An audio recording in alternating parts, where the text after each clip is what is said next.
Well, hi there, everyone. Welcome to Chart This with Dave Keller. It's Wednesday, September 24th. I am your host, Dave Keller. Thanks so much for joining me here. Those of you that are doing so live, those of you watching later on our YouTube channel, thanks so much for joining me here today on what is a still beautiful but a little bit hazy, smoky Redmond, Washington.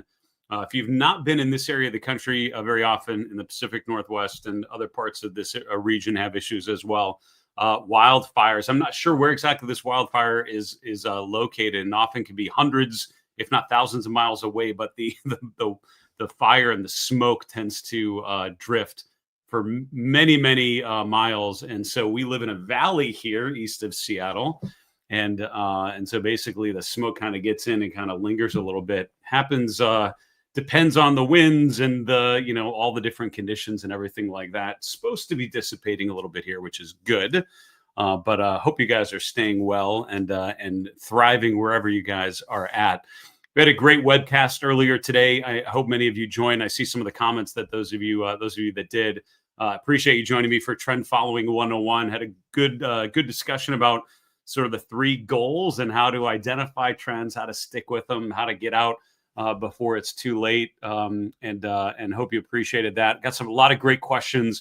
The good news is we got a lot of great questions. The rough news is I was able to get to just a fraction of them at the end of the webcast. The really good news is I'll put all the unanswered questions into the mailbag, and that should give us some really good stuff to talk about on Friday's all mailbag episode. Kind of an interesting day for risk assets as the S&P continuing kind of a give back or a pullback phase this week. We highlighted on yesterday's show the bearish pattern called the bearish Harami pattern. Tells us the next 1 to 3 bars are most likely lower. That's certainly what we found today. Not a huge down day, but you're going to see certain areas of the market struggle more than others. Energy just continuing to come up on my scans for stocks making new swing highs. I grabbed one of those charts to share with you today. I think it was actually one of the charts I showed in the webcast earlier today. But despite crude oil still not being a great chart, crude oil is kind of bouncing off of support, and we're seeing that reflected with energy stocks having a decent week so far, probably the best of any of the 11 S&P sectors. With that in mind, let's look at some market data. We'll look at some heat map information, helping us identify strength and weakness. We'll look at some charts. We'll answer a couple questions. That'll be our afternoon together. And again, thanks so much again, those of you joining us here. S&P 500 down about 0.3%, just below 6638. Yesterday we were teasing that 6,700 level and then sort of traded lower into the afternoon. Today, kind of a similar vibe, right? You had a sell-off in the late morning. The rest of the day sort of treaded water right around 6630 to 6640, and that's basically where the day ended. Between the Dow, the Nasdaq, and the S&P, no real clear differentiation between the three. They were all kind of similar, down about 0.3, 0.4%. VIX drifting lower by about 0.5 point. So felt like kind of a low volatility day, right? I mean, it wasn't a big, noisy, crazy day, although there were some individual stocks that had some volatility for sure. But overall, this is sort of a, backing and filling kind of day, I would say, more than anything. So the VIX now down towards 16. That is a low volatility environment. One of my favorite red flags to look for in this sort of sustained uptrend would be spike in volatility, right? Spike in volatility, widening credit spreads. That's a chart I often find myself going to, and I have that as part of my market misbehavior live chart list on stock charts. Why don't I show it, right? It's my show. I'm going to do it. It's this chart, and it is in the Mind for Market Misbehavior live chart list, and it's this one. High yield spreads. Yeah, so this is one of those great charts I found to follow when conditions are great, because this shows you when conditions are not great. Now, one of the obvious things you can do is just look at the S&P 500, and we'll do that, right? We'll keep watching it every day. We'll keep talking about how the chart is evolving one day to the next and what that might mean for you and your portfolio. But we also have the benefits of looking at other asset classes, other indexes, other markets, and see if they can help us understand what other investors outside of sort of traditional equities might be doing in terms of, risk on or risk off. That's kind of a general way we think of it. Are investors taking on more risk, feeling like this is the time to go, risk on where conditions are pretty good and I want to put more capital at risk because I want to grow it? Or is it risk off where I want to take risk out of my portfolio, get more defensive because I'm concerned about what's happening? The two indicators we're seeing here are high yield option adjusted spreads, which basically are high yield credit spreads. So the spreads for junk bonds, right? The spreads of risky companies. And the bigger this number, that's the wider the spread, or the, less confident that bond investors are that these companies are going to be able to meet their debt obligations. So when companies get into trouble, they might not be able to meet their debt payments. And as a result, spreads get a lot wider because there's a riskier environment. And so bond investors are requiring, more compensation for holding those bonds.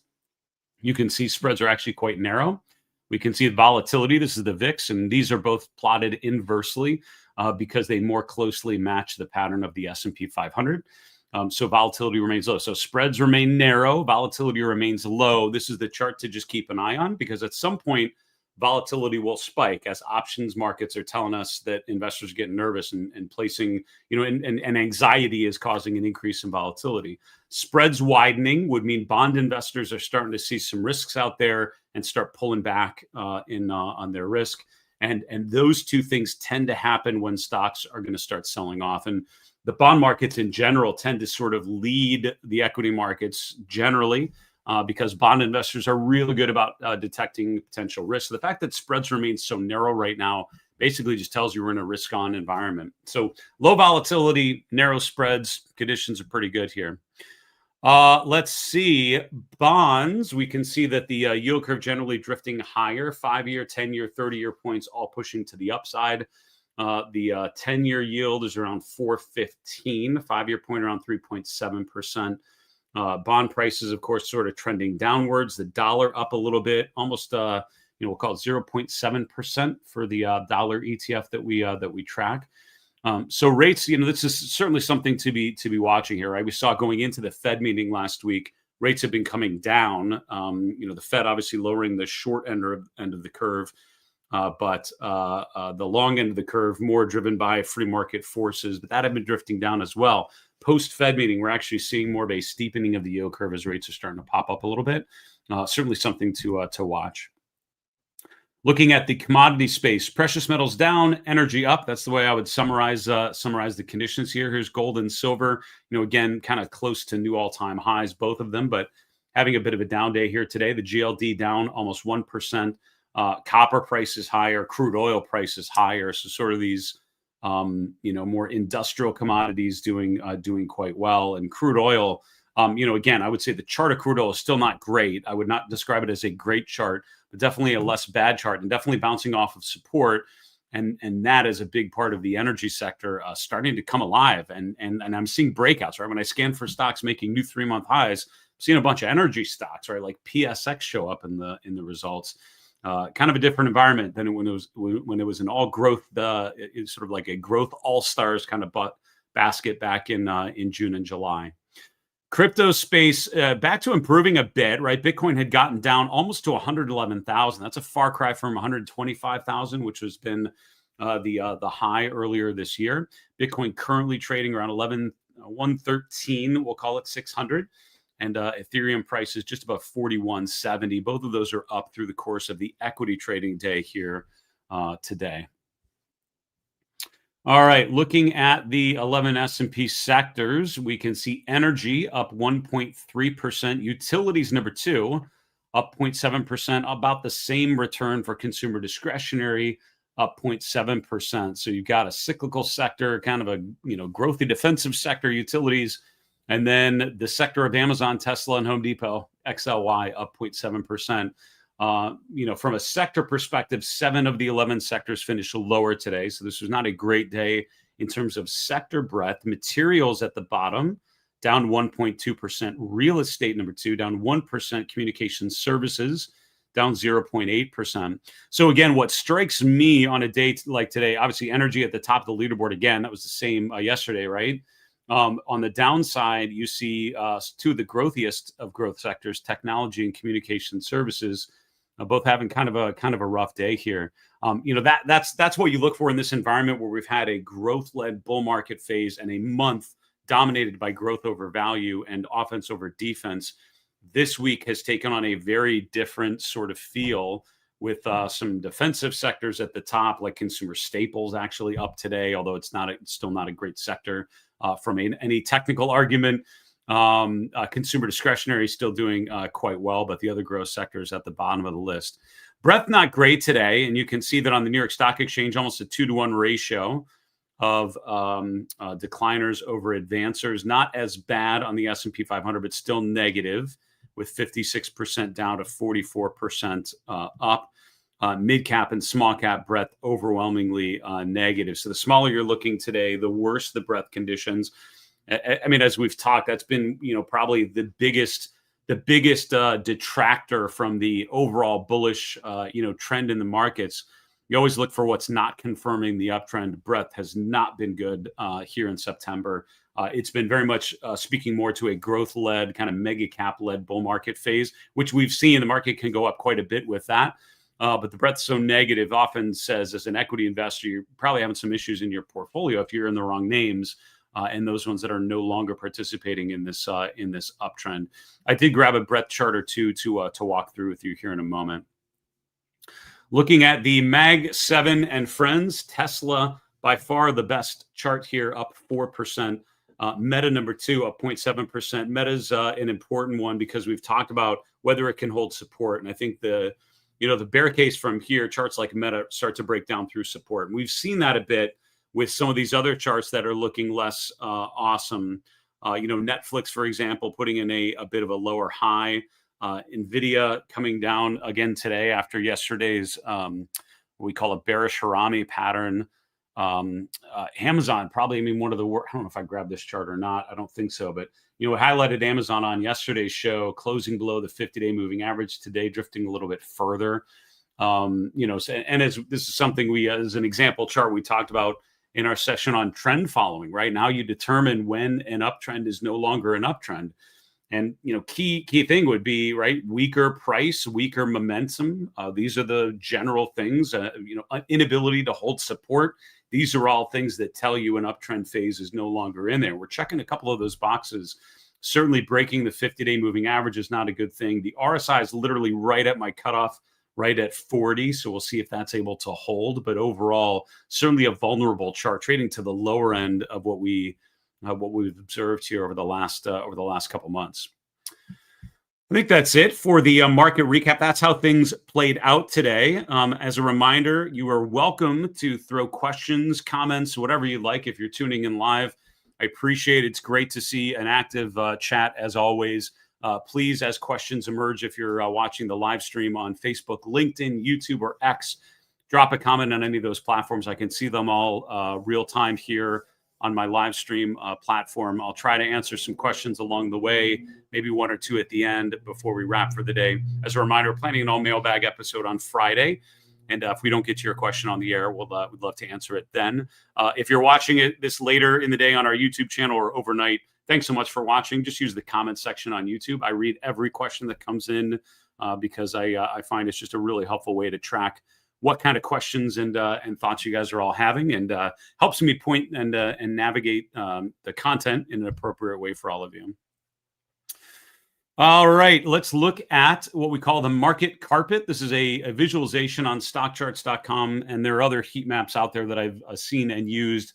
And I love this type of visualization that allows you to do sort of multiple levels of analysis in one place. Looking at the high level, what's sort of your overall impressions, focusing in on themes and seeing what's moving and what's not, and even getting down granular style to individual stocks on the move.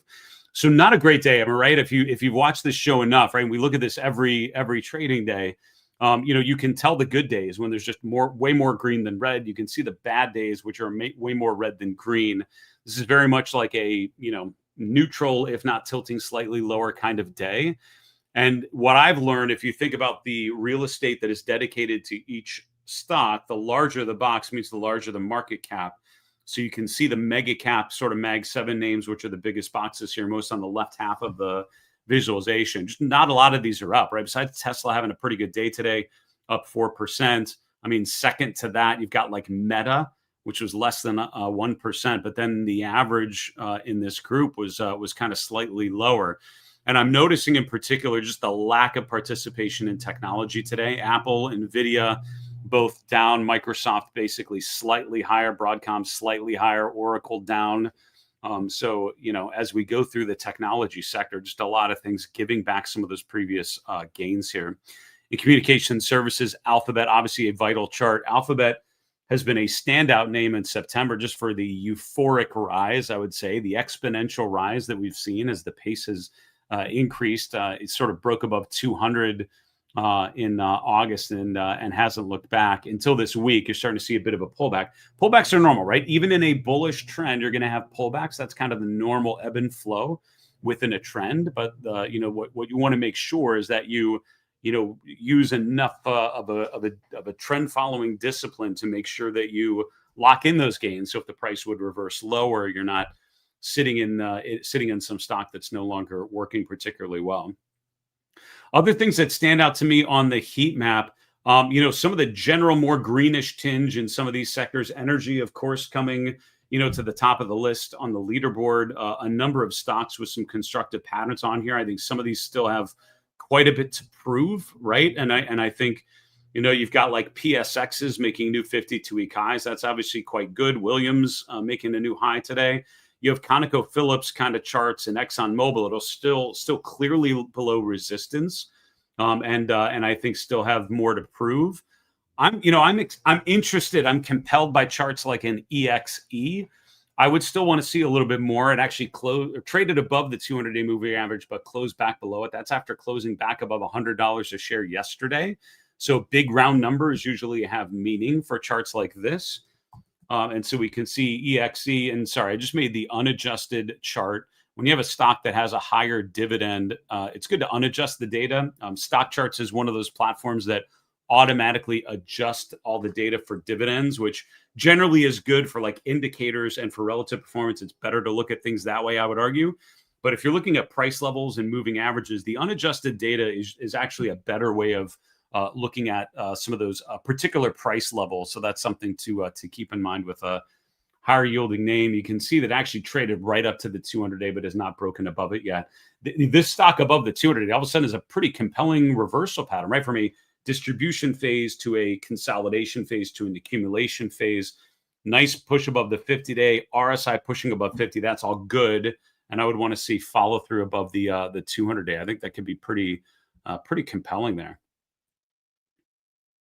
I think that's it for now. Blackstone, pull maybe one more. I don't think I grabbed this one. Blackstone is one of those we've highlighted because this fantastic breakout above a bull flag pattern. It's down quite a bit today, about 3.7%. It did close just slightly below the 21-day EMA, which is what popped it to the top of my thinking earlier in the day. See if it holds the 50-day moving average. This is coming off of an overbought condition. The S&P is overbought. A lot of individual stocks are overbought, which is why going into this week, we told our market misbehavior premium members, this feels like a pullback week as things are overbought. We sort of, just accelerated a little too much. Even if the trend is great through the end of the year, you need to have pullbacks along the way. And this is sort of the timing that makes sense. So I'm not surprised to see these pullbacks off of, the overbought condition. Good reminder to think of those as tactical signals and see where we find support. I think break below the 50-day makes this a less ideal chart. For now, I would say still okay. All right, we're going to get to a lot of other charts here in a moment, but as a reminder, thanks again, those of you that attended the webcast this morning. Had a lot of fun talking trend following with all of you. We will be planning more between now and the end of the year. But if you did watch if you missed the webcast and you signed up for it, we will be sending the replay out later this evening, and hope you have a chance to review it. We'll keep you updated on our future events. But the next event on my schedule is an in-person discussion at the Money Show in Orlando coming up October 16th through 18th. You can find more info at marketmisbehavior.com/money show. I will be talking about the 4 pillars of investing success: fundamental, technical, macroeconomic. I blanked on the third one, macroeconomic, and behavioral. Those are the 4 pillars as I see them. I'll explain to you what they represent for me in my process, just some tips and tricks about how to combine them in a meaningful way and how to manage risk using all of the above. A lot of other great presentations, great opportunity to meet up in person. Please, if you're going to attend, make sure that you attend my session and say hello. I also was just talking to them earlier today about doing some podcast interviews. We're getting that up and running and hope to grab some of the other speakers and pick their brain on camera and see what great stories I can tease out of them. Last Money Show, when I did that, I interviewed like Peter Schiff, Adrian Day. There's some really fun conversations in there. I mean, so it's so much fun to sit down with people like that and be able to ask them, kind of, respectful but probing questions about their process and what they're seeing and all those sorts of things. So hope you can join me there. All right, let's finish off looking at some charts today. The S&P 500 daily chart, we talked yesterday about what's called a bearish harami pattern, similar to an engulfing pattern, sort of a short-term distribution sign. So today's pullback following through after yesterday's signal makes sense to me. And that's after coming off the overbought region. Going into last weekend, we're overbought on the daily chart, overbought on the weekly chart, kind of the time when you'd expect just a natural pullback. Even if you're all bulled up, it basically suggests we're probably sort of at the upper end of this trend and not at the lower end of a trend channel, right? Think of a long-term uptrend and you sort of trade, you sort of have these, peaks and valleys along the way and you keep making higher highs and higher lows. When the RSI is overbought, it kind of tells you we're probably at the upper end, which means we're probably going to get down toward the lower end. And maybe that's a better opportunity to ride the next leg higher. So the S&P obviously still in good shape, even with the last 2 days sort of closing a bit lower. We're still above all the moving averages. You're going to see here in a moment, not a lot of stocks in the S&P 500. I mean, over half, but not by much, still above their 50-day moving average. But while the S&P is well above its own 50-day, there are a lot of stocks that are actually already below their 50-day moving average. Here is the candle pattern we talked about yesterday as we discussed. It's called a bearish harami pattern. Two candle patterns suggest the next 1 to 3 bars are more likely lower. So I think we've now fulfilled that sort of candle pattern expectation. Look to see where we find some stability from a tactical time frame. Like this is around 65.50. That was the low from last week. Sort of that swing low on Wednesday. That was Fed day with kind of the noisiness. Then you had Thursday, Friday into Monday. So Wednesday's low is around 65.50. That would be sort of that initial level where I'd be looking for, a support above there. And if not, that's when we need to start thinking about further downside retracement. But for now, we're holding in there okay.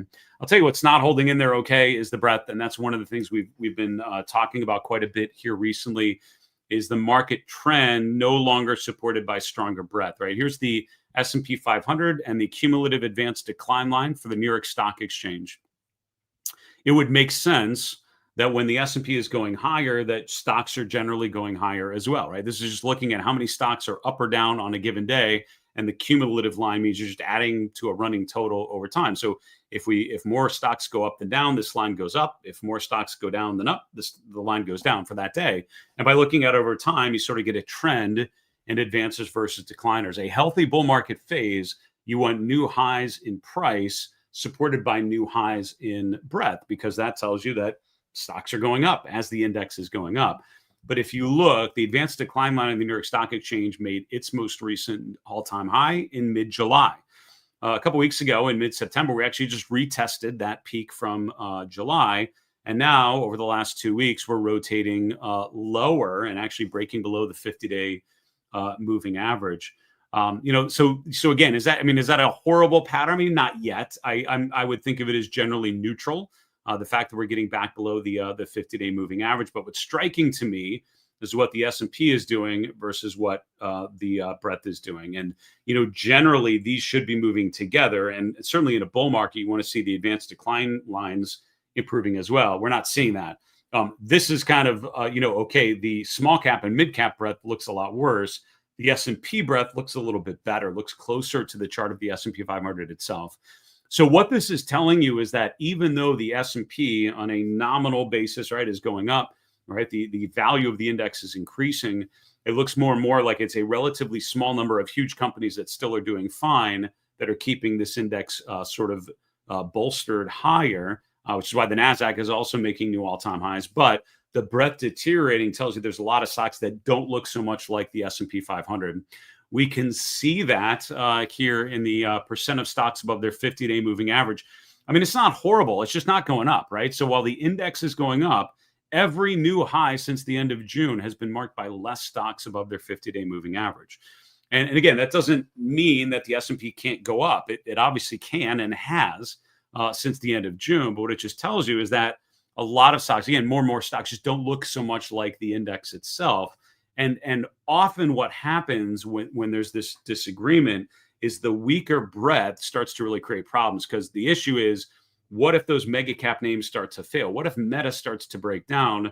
The weaker breadth conditions basically tells you a lot of other things are already going down. They're already not really participating in the uptrend. And so there's just not a broad advance. Broad advances tend to be more constructive. Narrow advances usually not to be trusted as much.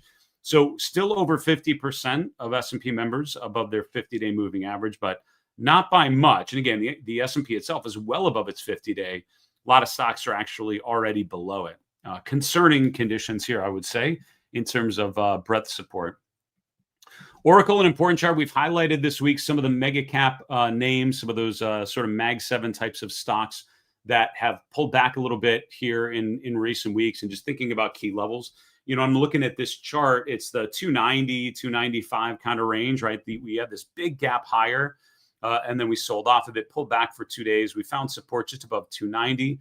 We once again kind of hit that same low, and now we're bouncing. So we're sort of range bound. So the bad news for the chart of Oracle is that since that gap happened, which was earnings here on September 9th, that's been it, right? From that day, right? The big gap higher on earnings, literally we haven't gone any further. That's been the high water mark. So anyone that bought after that earnings release is underwater right now. And so that, can it recover from here? It certainly can. And could we go higher from here? We could. However, the other side is we start breaking below 290, and then again, more and more anyone else who buys here is now underwater. And that's when people start to get nervous, and that's when they start to sell, and that selling pressure creates further deterioration. And then all of a sudden we start filling that gap. So I think watching that 290 level, that's where I have an alert set. I would encourage you to be thinking about, when you have a gap like this that doesn't really continue, thinking about what sort of breakdown would tell you that's starting to be an ugly chart.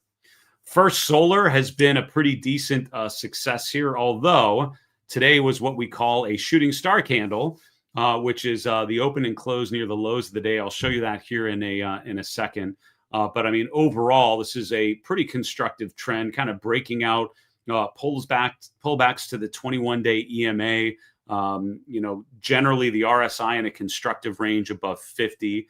But the problem right now is the candle pattern. Let's show you that one. Right, so this is called a shooting star candle. When you're in an uptrend, then you have the open and close near the lows of the day, big upper shadow. It's called a shooting star, and tells you the next 1 to 3 bars more likely lower than higher. So that's kind of the pattern you're seeing with First Solar. Basically suggests to me pretty good run. Today's probably not the day I would want to be adding to a position. I'd probably be looking for some sort of pullback to meaningful support and maybe see if there's an opportunity there. But for what it's worth, the trend overall has still been quite strong. This is more of a tactical pullback kind of signal that I picked up on today. Synopsys is another technology name I wanted to highlight to you. I mean, super volatile name, huge gap lower on earnings, and on the gap lower, great reminder to look left on the chart. When you have a big sell-off because of earnings, you're not the only one, I would argue, looking back and saying, okay, we're now back to the April low. Like, is it really that bad? And this has been a major support level, so reasonable to expect some buyers to come in, and they certainly have. After that gap down, we sort of chopped around for a week and then had a gap higher about a week ago, but now we stalled out at the 200-day moving average today, kind of pulling back there. So on charts like this, I think the, sort of the value-oriented approach, right? Sort of the falling knife approach is you buy severe weakness. You buy when it's testing a major support level. You're betting on the fact that there's a double bottom pattern. You may lose very quickly if the previous support does not hold, in which case, hopefully you're using good money management. However, we're bouncing higher. And so you're doing okay at the beginning. For me, though, I like to see follow through above like the 200-day moving average, telling you it's not just an initial spike, but something more significant. So bad news is it's stalled out at that key metric, similar to some other charts we've talked about, what we call a bearish Harami pattern yesterday, resulting in further downside today. Freeport-McMoRan is another one breaking down big time today. Today, we gapped lower. We closed below the 200-day moving average. We closed just slightly below that July low. I think tomorrow is vital, right? Thursday's session, after gapping down 17%, do you see buyers coming in? It's oversold. It's testing previous support. And if that doesn't hold, that's the type of chart I would be avoiding aggressively.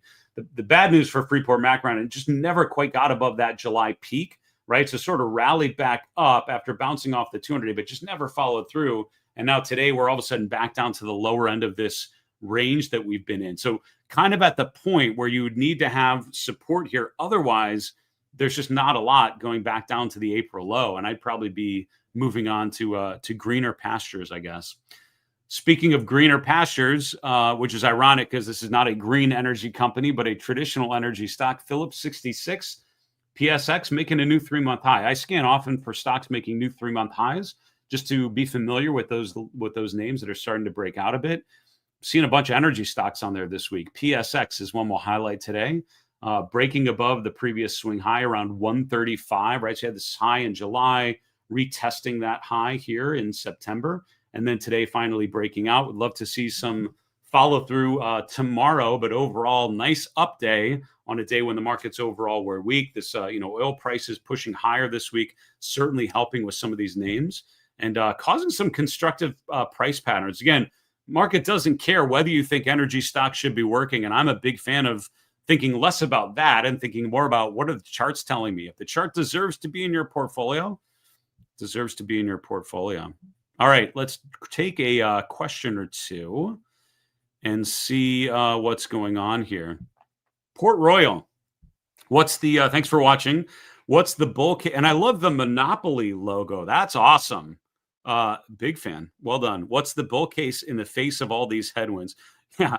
I mean, so yeah, right. So, and apologies. I sort of assume, and again, I see like my job generally, the way I approach investing, as you probably picked up on, is define the trend, right? The trend's up, right? Markets are going up. They are. And our market trend model's been bullish since May. There's, from my work, there's been reasons why the market maybe shouldn't be going up as much as it has, but there's no denying the fact that it is. And my positioning in my portfolio matches the models, right? I think of questioning. I always think of, all right, if the market's in a good uptrend, let me try to find reasons why that uptrend should stop. Like what could stop this market? What kind of things would get in the way? And you'll hear the opposite. If we ever go down again, which we certainly will, we'll switch our gears, right? And in like March and April, we're talking about, a bottom checklist, like what conditions are similar to previous bottoms, like what is encouraging, where's the optimism. And so you want to position as a trend follower, at least this is my approach, position as a trend follower, position in the direction of the trend, but think like a contrarian, be looking, try to get ahead of what could be causing the next turn instead of just sitting on your hands and waiting for it to happen and then missing it and being too late. So, for me, it's been, what causes me to question things. So that's what I tend to talk about often because that's how I think of it. What's the argument to still go higher? I'll be honest with the argument. How bearish do you want to be when mega cap growth stocks look as good as they have? And I'm highlighting some things that are randomly going down, but a lot of things are still in great shape and not too far off of all-time highs. How bearish do you want to be when the Fed is pretty much cutting rates and planning to cut rates more? And we'll see even their comments earlier, this week sort of, maybe tells you that they're thinking about the pace of those, but I think that's more just talk than anything. Basically the market's pricing in a series of rate cuts between now and the end of the first quarter. How bearish do you want to be when the Fed's just making it more of a hospitable environment for risk assets? If you're bearish, you're assuming none of that works and the market just goes down. But I think that, generally don't fight the Fed is something I remember being told quite a bit. Don't fight the tape and don't fight the Fed. In this case, the tape overall has been pretty constructive. The Fed overall is being very accommodative. So those are conditions that probably means risk assets go up in that environment, I would guess. So those would be a couple things that that come to mind. And I mean, just again, the euphoria that we've seen on the AI stocks. I don't know if that euphoria is done, right? At some point, overvalued companies start to come down a bit, but you know, you know, you could argue things are overvalued all the way up. And I don't know if I want to be selling down here saying things are overvalued and then just watching as prices go up and up and up. I'd love to follow that trend as long as possible. So the bull case is we're in an AI bubble, and it doesn't matter because risk assets go up way longer. And this is probably an issue we deal with next year, right? If that's what happens between now and then. The bull case would be valuations can go high, even though they're high, they can go higher. They certainly can.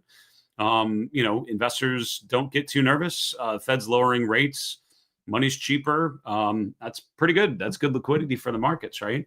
That would be the bull case. So there you go. I summarized the bull case pretty well. But again, I feel like we already know the market's going higher. So arguing why the market should keep going up, like I feel like I'm already positioned that way. So I'm always looking critically to see what would tell me something's different. And so that's why that's my style of investing. And that's what you're going to get here at Market Misbehavior.